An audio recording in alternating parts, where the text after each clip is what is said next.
Halo para wibu kimak sekalian, selamat datang di channel ini. Di video ini, aku mau bahas light novel Jakuchara volume 4. Kenapa volume 4? Sebelum 4 kan ada 3, 2, 1. Ya, karena lanjutan dari animenya dimulai dari volume 4 cuy. Untuk pembahasan volume 4 ini akan dibagi menjadi 3 part. Kenapa ya? Karena banyak kali men. Dan perlu diketahui satu volume itu terdiri dari 6 chapter, terutama volume 4 ini ya. Dan kalau semua itu kubawa habis dalam satu video, itu bisa sampai 1 jam lebih. Pusing deh nanti. Gak usah dulu dengar awak bercerita, dengar guru bercerita kelas saja yang duduk di paling belakang, udah sudah mimpi di pintu surga ya kan. Jadi ya, aku bagi 3 part dengan harapan itu satu part kira-kira berisi 15 sampai 20 menit episode. Jadi ya, nggak terlalu pusing kepala kalian. Oke lanjut. Bang, animenya kan musim lalu, aku udah mulai lupa ceritanya. Apalagi langsung pembahasan volume 4, bla bla bla bla. Ya, itu makanya coy, aku mau review sekilas tentang animenya dan poin-poin penting supaya nyambung ke pembahasan di volume 4 ini. Langsung saja dimulai dari seorang pemuda nama Tomojaki Fumiya. Ia adalah seorang kutu buku. Kutu buku di sini maksudnya ialah seseorang yang cacat di kehidupan sosial. Dan ia juga seorang pemain nomor 1 nasional di game Atafami. Yang udah nonton animenya pasti udah tau lah game Atafami itu gimana. Dengan nickname Nanashi. Ia juga mempunyai seorang rival di game tersebut dengan nickname No Name. Yang juga udah nonton anime pasti udah tau lah siapa No Name ini. Ya, ia adalah waifu gue Hinami Aoi. Yang juga sekalian main heroine di anime ini. Perkenalan dimulai dari Aoi yang mengajak jumpa secara langsung atau offline dan mengetahui bahwa Nanashi yang ia hormati di game hanyalah seorang pecundang yang gagal di kehidupan sosialnya atau kutu buku. Akhirnya Aoi pun memutuskan untuk membantu Tomojaki agar menjadi seorang Ryaju. Kalau belum tahu, Ryaju itu ialah seseorang yang berhasil di kehidupan sosialnya. Dengan kata lain, Ryaju itu ialah kebalikan dari kutu buku. Awalnya Tomojaki tidak mau. Namun Aoi berkata agar ia menganggap kehidupan yang ia jalani sekarang adalah sebuah game yang bernama game kehidupan. Tentu saja, jika Tomojaki tidak mau bermain, maka akan mencoreng reputasinya sebagai gamer sejati sehingga ia setuju untuk bermain game kehidupan ini. Tujuan dari game ini ialah mencapai level tertinggi yaitu Ryaju. Untuk mencapai tujuan tersebut, Aoi memberikan tugas-tugas kepada Tomojaki setiap harinya. Dan perlu diketahui bahwa Tomojaki memiliki 3 tujuan penting yang harus dicapai agar mencapai level tertinggi. Kalau di game ya, anggaplah 3 tujuan tersebut seperti quest dengan XP yang tinggi dan tugas harian sebagai quest dengan XP yang rendah.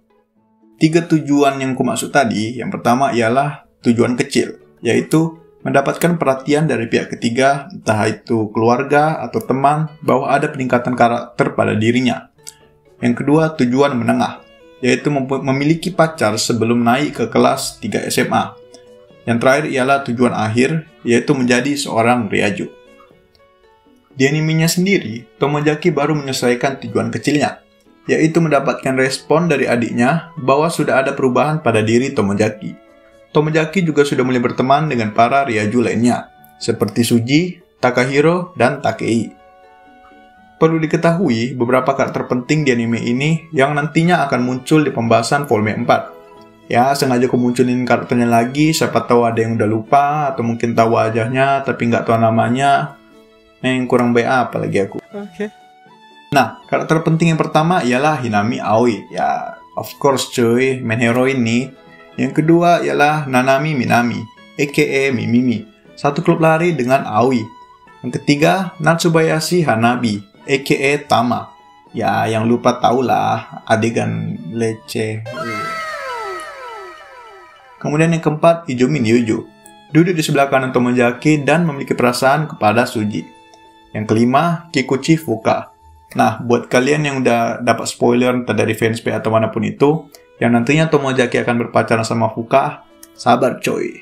Next pembahasan light novelnya akan kita bahas. Kemudian ada Nakamura Suji, Mijusawa Takahiro, dan Takei. Ketiga ini bisa dipanggil oleh Tomojaki dengan sebutan fraksi Suji. Untuk kedepannya, kalau ada kata fraksi, dungeon, atau istilah apapun yang biasa muncul di game, jangan heran lagi ya cuy. Seperti yang aku bilang di awal, alasan Tomojaki mau berubah karena ia menganggap kehidupannya sekarang adalah sebuah game. Jadi wajar nantinya akan banyak muncul istilah-istilah yang sering muncul di game. Kemudian yang berikutnya ialah sang ratu kelas Kono Erika. Bang, dia siapa? Erika siapa? Ya, sabar coy, gak usah ngamuk. Memang Erika ini baru muncul 1 atau 2 kali di animenya. Alasan dia kumasukkan ke karakter penting karena nantinya, terutama di volume 4 ini, Erika akan sering terlibat dengan main karakter kita nanti.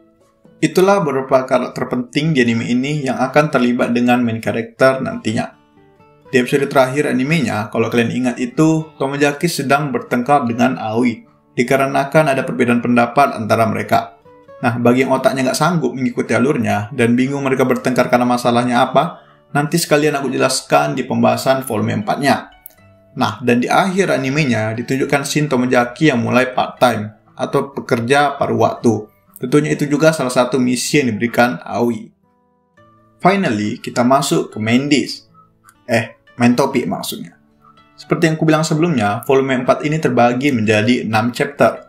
Jadi untuk pembahasan volume part 1 ini akan berisi 2 chapter. Langsung saja chapter pertama, yaitu dengan judul Saat serangan biasmu meningkat, petualanganmu akan menjadi mudah. Diawali dengan setting waktu setelah liburan musim panas. Kalau kalian ingat, Tomojaki menghabiskan waktu liburannya dengan pergi barbekyuan dengan Aoi, Mimimi, Tama, dan fraksi Suji. Sekaligus ia juga training di tempat kerjanya, yaitu di tempat karaoke. Setelah berakhirnya liburan musim panas, mereka duduk di bangku 2 SMA semester 2. Seperti biasa, sebelum masuk ke kelas, Tomojaki dan Aoi berada di ruangan jahit untuk mengevaluasi tugas-tugas yang dikerjakan Tomojaki. Ya, aku pun sendiri heran coy, bisa-bisanya sering mojok berdua di ruangan, malah pacaran sama Nialbino nantinya. Oke, yang tim Fuka gak usah ngamuk, lanjut. Aoi kemudian memberikan tugas lagi kepada Tomojaki, yaitu untuk mulai berbagi rahasia dengan gadis selain dirinya. Yang dimana itu sangat diperlukan untuk mencapai tujuan menengahnya, yaitu mendapatkan pacar sebelum kelas 3 SMA. Aoi mulai menggoda Tomojaki dengan mengatakan bahwa rahasia yang dimaksud seperti pertemuan dia dengan Aoi sekarang. Tentunya Tomojaki yang notabene-nya seorang kutu buku selalu terbuai dengan godaan murah seperti itu. Aoi pun mengatakan bahwa Tomojaki harus menguatkan dirinya agar terbiasa dengan godaan dari gadis Raiju lainnya. Karena jika tidak, maka gadis-gadis lainnya akan jauh berada di atas dirinya. Mendengar perkataan tersebut, Tomojaki teringat akan Aoi yang sangat jauh levelnya berada di atas dirinya. Dan itu pun memotivasi dirinya untuk mengalahkan Aoi sang Ryaju berlevel tinggi. Nah, pada saat Tomojaki berdebat dengan Aoi, Tomojaki menekankan standar ia dalam melakukan semuanya ialah karena keinginan diri sendiri, yang dimana sebelumnya ia hanya bertindak sesuai dengan keinginan Aoi. Itu kalau kalian tahu, analoginya sama kalau kita main game dan udah punya karakter di game tersebut, tapi yang megang sticknya, yang main sticknya bukan kita tapi orang lain. Itulah yang dirasakan Tomojaki selama ini, dan dia ingin memegang stick itu untuk mengendalikan karakternya sendiri. Sedangkan Aoi tidak setuju awalnya karena itu hanya menjadi penghambat dalam mencapai tujuan nantinya. Perlu juga kalian ketahui, waifuku Shineng Aoi yang manis bohai bikin aku sakne pagi, siang, dan malam ini dulunya juga sama seperti Tomojaki. Nah, untuk detailnya sabar coy, nanti juga aku jelasin, oke? Nah, untuk kalian ya yang IQ-nya minus derajat Celcius, makanya nggak ngerti kenapa mereka bisa berdebat. Ya, singkatnya karena adanya perbedaan pandangan antara Tomojaki dan Aoi dalam mencapai tujuan. Kemudian setelah Tomojaki menjelaskan standarnya itu, yaitu melakukan semuanya sesuai keinginannya, Aoi pun menerimanya dan menunggu pembuktian dari Tomojaki apakah cara tersebut efektif atau tidak. Jadi ya simpelnya orang itu akur untuk sementara lah. Oke, kemudian mereka berdua melanjutkan evaluasi dari kinerja Tomojaki selama ini. Diketahui bahwa Tomojaki sudah mempelajari berbagai skill dasar seperti berekspresi dalam berbicara, cara berkomunikasi pada saat berkelompok, dan cara membangun diri dalam hierarki. Kalau yang nggak tahu, hierarki itu kayak susunan atau tingkatan dalam masyarakat sosial. Atau dalam perusahaan, contoh hierarki itu kayak adanya direktur utama, manajer, karyawan, ya pokoknya tingkatan kayak gitulah. Nah, karena sudah menguasai beberapa skill dasar yang dibutuhkan, Aoi pun memberikan misi lanjutan, yaitu untuk memperhatikan atau melakukan observasi kepada orang atau kelompok agar lebih mudah dalam mengambil keputusan. Dengan kata lain, Semakin Tomojaki mirip dengan apa yang keputusan orang atau kelompok Normi yang biasa ambil, maka dia juga akan semakin mirip dengan Normi. Kalau nggak tahu juga, Normi itu satu tingkat di bawah Ryaju, yang dimana Ryaju itu, kan udah bilang tadi itu tujuan akhirnya. Jadi kalau Ryaju itu orang yang berhasil di kehidupan sosial, namun dalam konteks yang populer. Nah, Normi itu kayak berada di tengah-tengah antara Ryaju dan Kutu Buku, yang dimana sekarang posisi Tomojaki itu masih berada di Kutu Buku. Dan untuk mencapai Ryaju, dia harus naik ke tahap Normi, baru ke tahap Ryaju. Setelah itu, Tomojaki keluar dari ruangan jahit menuju ruangan kelas. Dia pun menjumpai fraksi Suji di sana.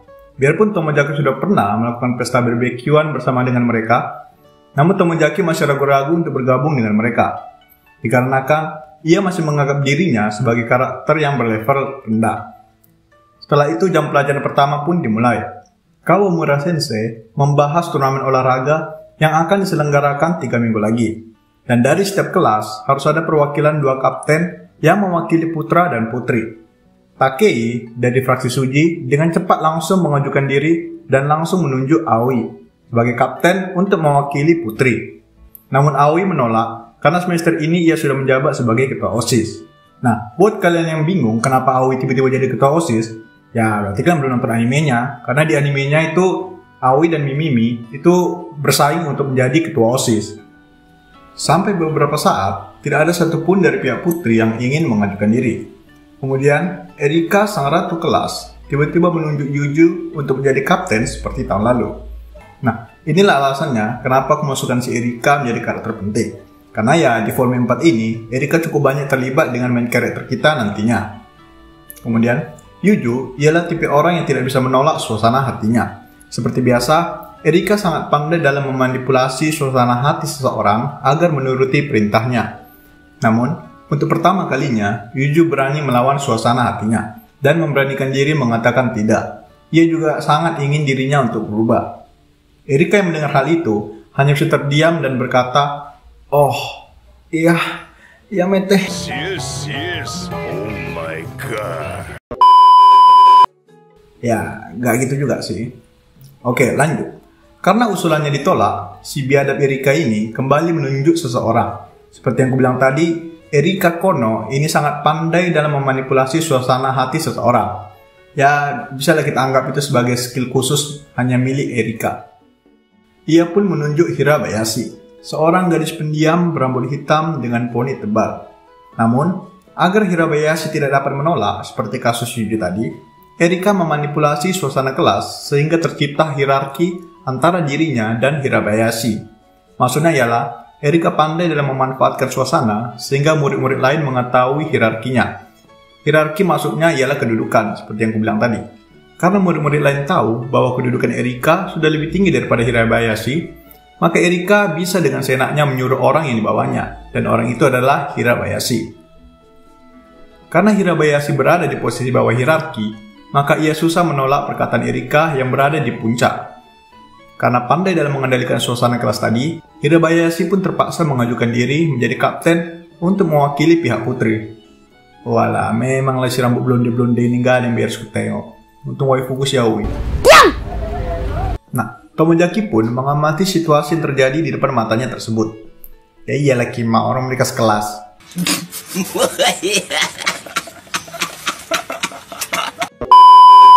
Ia pun mendapat kesimpulan dari kasus tersebut bahwa Erika tidak sepenuhnya salah, dikarenakan ia tidak secara langsung memaksa Hirabayashi untuk menjadi kapten. Namun, Hirabayashi sendirilah yang mengajukan diri menjadi kapten setelah disindir oleh Erika, sehingga tidak ada alasan untuk menyalahkan Erika. Siapa lah yang maki-maki si Erika tadi, jujur Glenn? Bangsat kau! Tomojaki juga menyadari bahwa tindakan Yuju pada saat menolak Erika tadi bahwa dirinya bukan satu-satunya orang yang ingin berubah.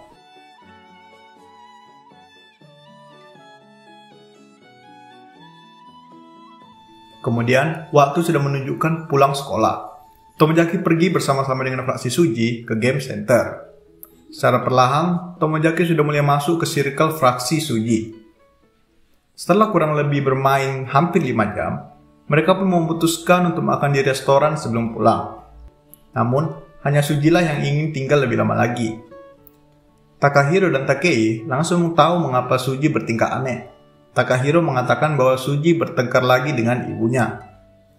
Setelah sampai di rumah, Tomozaki pun mulai mengevaluasi hal-hal yang terjadi hari ini. Ia tidak menyangka bisa pergi bermain dengan para normi dan ryajo lainnya hingga malam hari. Tomozaki merasakan ada perubahan sedikit demi sedikit pada dirinya. Namun, tiba-tiba muncul pertanyaan dalam benaknya, yaitu sudah berapa lama Aoi melakukan ini? Seperti yang kubilang sebelumnya, kalau si Aoi, si waifu harum manis segar murah meriah muntahku ini, wih kok jadi jualan aku coy. Si Aoi ini dulunya juga sama seperti Tomozaki, yaitu seorang yang kutu buku dan sama-sama mulai beranjak dari titik awal persis seperti yang dilakukan Tomozaki. Namun, Tomozaki menyadari perbedaan besar antara dirinya dengan Aoi, yaitu bahwa dirinya selalu menikmati setiap proses dan perubahan yang terjadi pada dirinya. Dan sesekali, ia juga memperhatikan ke belakang untuk membandingkan dirinya yang dulu dan yang sekarang. Namun, berbeda dengan Aoi, ia seperti mesin yang hanya melaju terus ke depan. Awas nabrak sayang. Goblok! Dan tidak memperhatikan sekelilingnya. Itulah mengapa ia sempat berdebat dengan Aoi. Tomozaki pun bertanya-tanya apa yang membuat Aoi bisa bertahan seperti itu hingga sekarang.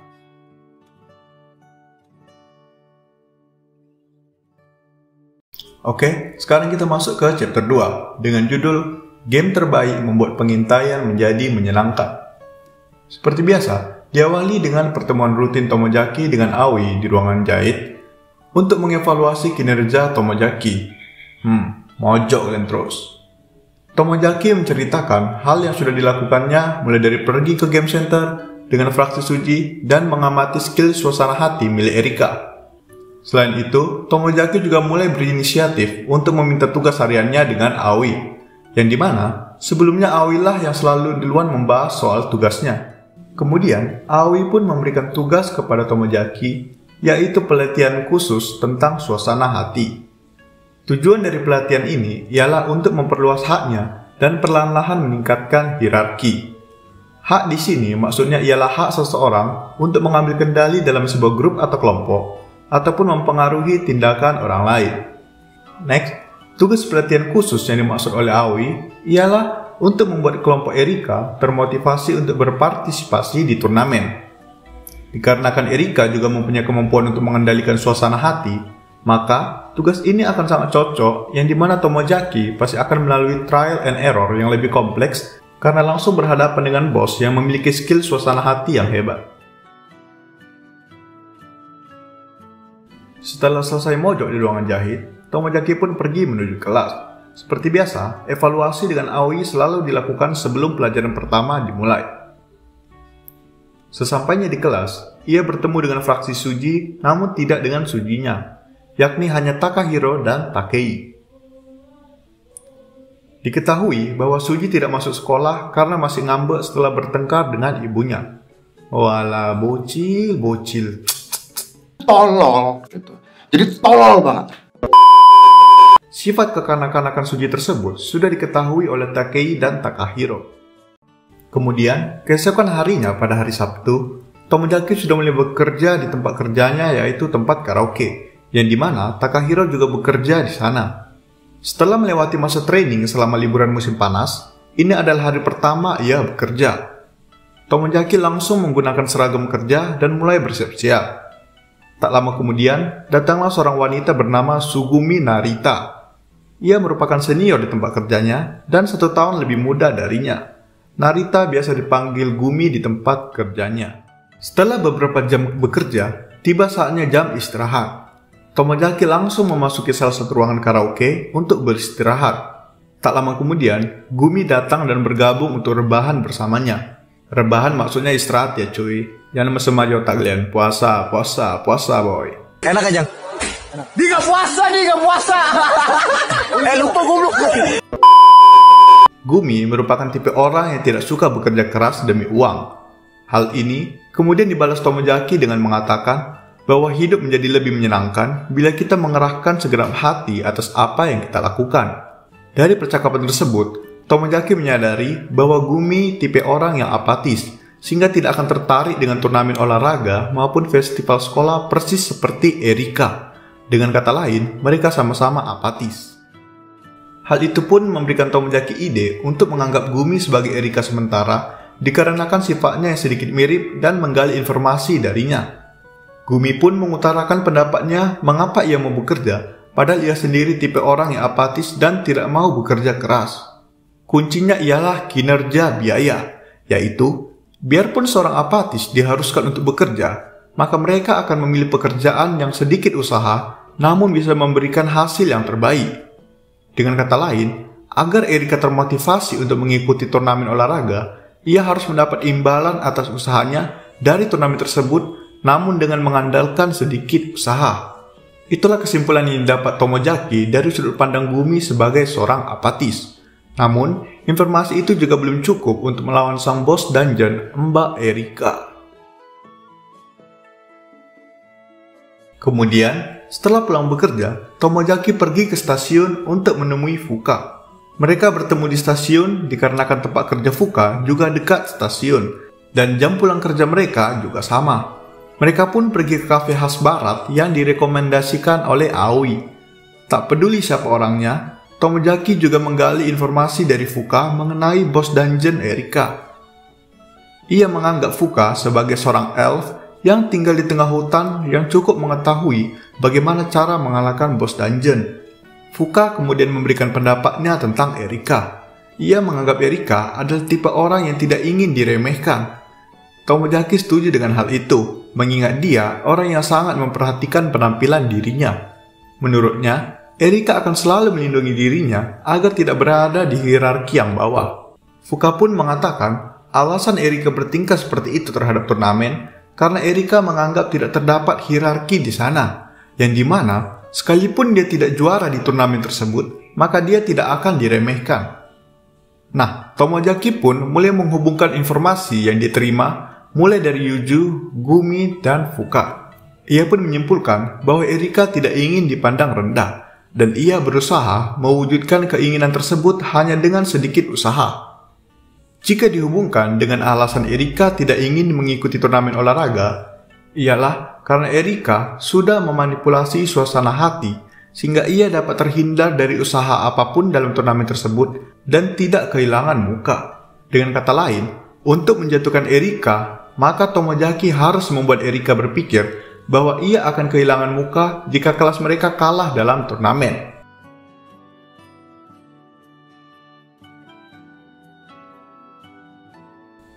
Nah, sekian pembahasan dari light novel Jakuchara volume 4 part 1. Udah bisa lah kalian berendam di balok es itu, biar nggak gosong otak kalian.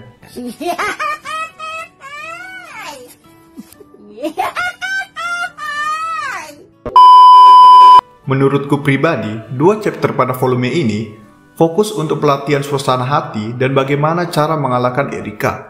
Kayak yang udah aku bilang sebelumnya, inilah alasan aku menambahkan Erika di karakter penting, dikarenakan ia cukup banyak terlibat dengan MC di volume 4 ini. Oke, sekian video pembahasan kali ini. Kita lanjutkan di part kedua nanti. Kalau ada yang bingung mengenai beberapa istilah di novel tersebut, atau apapun itu, silahkan ketik di kolom komentar. Dan sertakan menit keberapa biar bisa aku jelasin lagi ya cuy. Oke, selamat berpuasa bagi yang menjalankan. Goodbye Kima.